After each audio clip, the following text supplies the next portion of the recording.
Good morning to all of you. आज हम आगे के वाउचर्स के बारे में जानेंगे, क्योंकि अभी हमारा जो टॉपिक चल रहा है वो है अकाउंटिंग वाउचर्स। और अकाउंटिंग वाउचर्स में टोटल 8 वाउचर्स होते थे, जिनमें हम कुछ वाउचर्स को ऑलरेडी पिछले क्लासेस में पढ़ चुके हैं और फिर जो प्रैक्टिकल क्वेश्चंस था वो भी बना चुके हैं। आज हम लोग जानेंगे डेबिट नोट और क्रेडिट नोट वाउचर का इस्तेमाल कब और कहाँ होता है। कौन से वाउचर्स के बारे में? डेबिट नोट वाउचर और credit note voucher.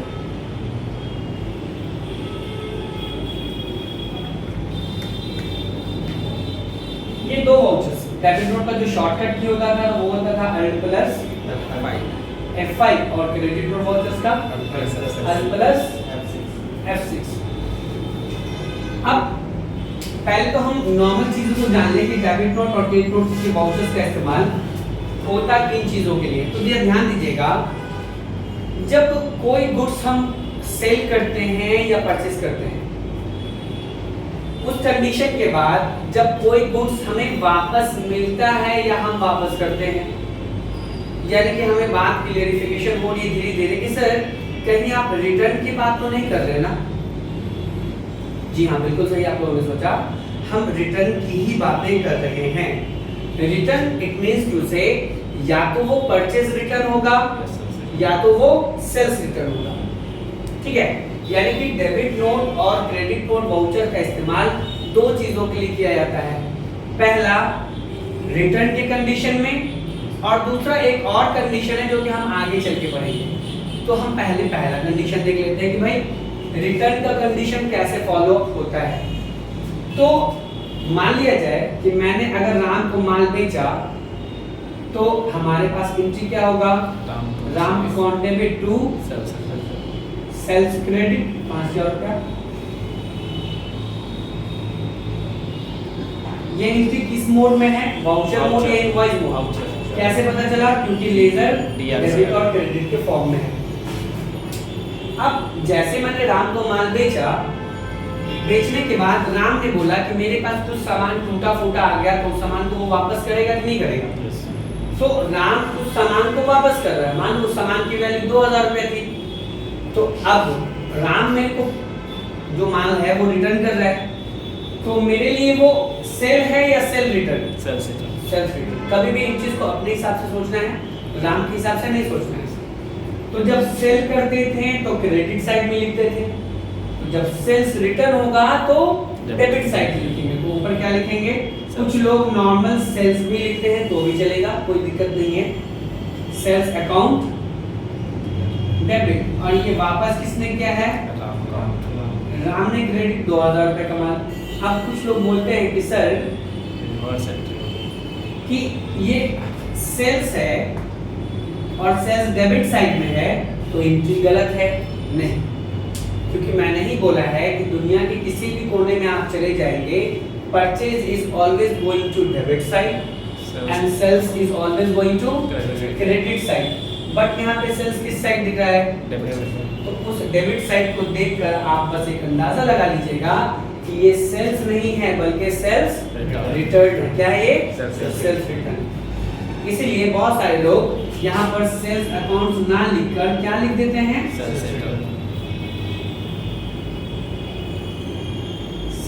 Return account debit. इसलिए ताकि, क्योंकि जो भी सेल्स है वो रेवेन्यू का पार्ट है। किसका पार्ट है? रेवेन्यू का। और रेवेन्यू हमारा इनकम और एक्सपेंसेस का बात करता है। रेवेन्यू ग्रुप कहाँ पे मिलते हैं हमें? ट्रेडिंग और पीएल में। तो हमारे प्रॉफिट एंड लॉस अकाउंट में सेल्स अलग से लिखेगा और सेल्स रिटर्न अलग से लिखेगा। इसीलिए मैंने सेल्स रिटर्न का एक लेजर बनाया। हम चाहें तो सिर्फ सेल्स के लेजर से भी काम कर सकते हैं, लेकिन उस कंडीशन में हमें ये नहीं पता चल पाएगा कि सेल कितना हुआ और सेल्स रिटर्न कितना हुआ। क्योंकि अगर सेल्स रिटर्न का लेजर नहीं बनाएंगे ना, तो सेल में ही सेल्स रिटर्न को घटा देगा, क्योंकि सेल्स क्रेडिट और सेल्स डेबिट माइनस प्लस करके जो वैल्यू आएगा वो सेल का वैल्यू बताएगा। तो उस समय हमें थोड़ा सा परेशानी होगा, सर सेल्स रिटर्न कितना है। इसको बाइफरगेट करने के लिए हम लोगों ने एक नया लेजर बना दिया। किस नाम से? सेल्स रिटर्न के नाम से। According to group sales return भी किस में जाता है, और सेल्स भी किस में जाता है, तो बेसिकली काम तो दोनों सेल्स से ही हो रहा है, लेकिन लेजर हम अलग अलग बना रहे हैं। अब क्योंकि ये सेल्स रिटर्न है और ये सेल्स की एंट्री है, आपको पता है सेल्स की एंट्री जो करते हैं वो F8 वाउचर्स में करते हैं, यानी कि सेल्स वाउचर्स में करते हैं। लेकिन यहाँ पे क्या लिखा हुआ है, सेल्स रिटर्न, यानी कि हमें माल वापस मिला है किससे, राम से। तो ऐसी एंट्रीज को आप लोग देखेंगे तो कुछ लोग कहते हैं सर जनरल में कर देंगे, कोई बात नहीं, कर सकते हैं। लेकिन क्योंकि आप जब जीएसटी रिटर्न फाइलिंग करेंगे तो वहां पे सेल्स रिटर्न का भी कॉलम है, इसका कॉलम है सेल्स रिटर्न, और सेल्स रिटर्न के लिए वहां पे जो कॉलम है या परचेज रिटर्न के लिए जो कॉलम है वहां पे है डेबिट नोट और क्रेडिट नोट। क्या है वहां पे, डेबिट नोट और क्रेडिट नोट। इस कंडीशंस के लिए हम लोगों ने क्या किया कि ऐसे एंट्रीज को जनरल में नहीं मानेंगे, इसको या तो डेबिट नोट में मानेंगे या तो क्रेडिट नोट में मारेंगे। अब सवाल ये उठता है कि सर इस एंट्री को मारे कहाँ, डेबिट नोट में मारते हैं या क्रेडिट नोट में मारते हैं। याद रखिएगा डेबिट नोट में एंट्री को तभी मारा जाता है जब हम किसी भी कस्टमर्स के ऊपर अमाउंट को चढ़ाना होता है, और क्रेडिट नोट में एंट्री तभी मारा जाता है जब कस्टमर से अमाउंट को क्या करना होता है, घटाना होता है। ध्यान दीजिए, जब हम राम को माल बेचे तो राम को किस साइड लिखा, डेबिट साइड। जब राम को माल, राम से माल वापस आया तो राम को किस साइड लिखा, क्रेडिट साइड। मतलब यहाँ से इसका अमाउंट घटेगा कि बढ़ेगा, घटेगा। ये फंड है। दूसरा फंड ये याद रखिए कि रिटर्न के कंडीशन में, किसके कंडीशन में, रिटर्न के कंडीशन में ऑलवेज एक बात याद रखिएगा कि हम लोग पार्टी को पकड़ेंगे। किसको पकड़ेंगे, पार्टी। इस कंडीशन में, रिटर्न के कंडीशन में किसको पकड़ेंगे, पार्टी को देखेंगे। पार्टी है किस साइड, किस साइड है पार्टी, क्रेडिट साइड। तो इसकी एंट्री हो जाएगी क्रेडिट नोट वाउचर। जिस साइड पार्टी का लेजर होगा वाउचर भी वही होगा।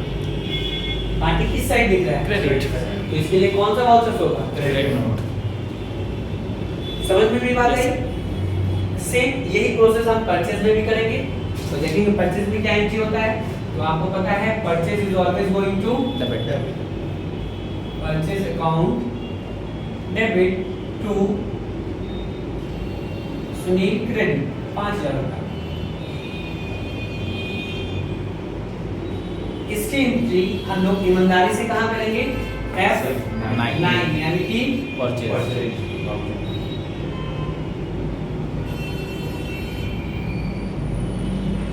Purchase vouchers.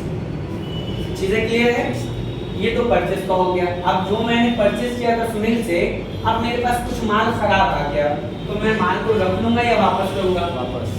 तो अब मैं परचेज रिटर्न कर रहा हूँ। क्या कर रहा हूँ, परचेज रिटर्न। किसको रिटर्न कर रहा हूँ, तो मेरे पास किसका नाम आ रहा है, सुनील का नाम आ रहा है। तो यहाँ पे क्या लिखेंगे,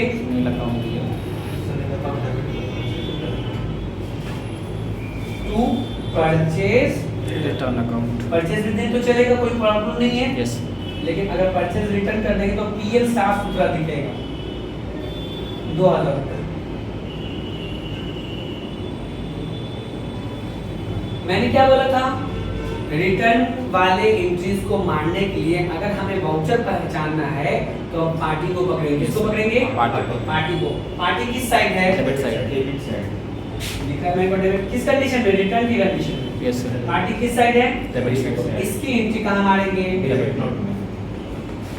इसकी एंट्री मारेंगे अल्ट प्लस F5 और इसकी एंट्री मारेंगे अल्ट प्लस F6। कोई प्रॉब्लम नहीं समझने में। कभी आपको ऐसा मिल जाए Sunil account debit to purchase, तो ये मत बोलिए कि एंट्री गलत है। कभी ऐसा मिल जाए sales account debit to Ram, तो ये मत बोलिए कि एंट्री गलत है, बल्कि वो एंट्री रिटर्न का है। किसका एंट्री है, वो रिटर्न का कंडीशन है। इज इट क्लियर और नॉट? यस।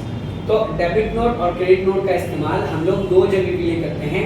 पहला जगह तो ये हो गया कि जब हम सेल या परचेज किया करते हैं, उसके बाद जब सेल्स रिटर्न और परचेज रिटर्न की एंट्री किया करेंगे तो हम लोग डेबिट नोट और क्रेडिट नोट का इस्तेमाल करेंगे।